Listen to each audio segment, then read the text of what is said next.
Há 30 anos, um movimento começou.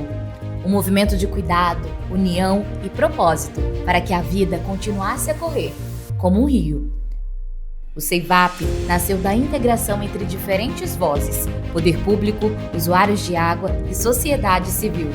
3 forças que se encontraram por um mesmo bem: as águas do Paraíba do Sul. Ao longo dessas 3 décadas, transformamos diálogo em ação, ideias em resultados e desafios em novas oportunidades de cuidar da bacia. Hoje, olhamos para o futuro com o mesmo compromisso que nos trouxe até aqui: gestão participativa, sustentabilidade e um legado que segue se renovando a cada ciclo. 30 anos integrando pessoas, ideias e ações em prol da vida das águas.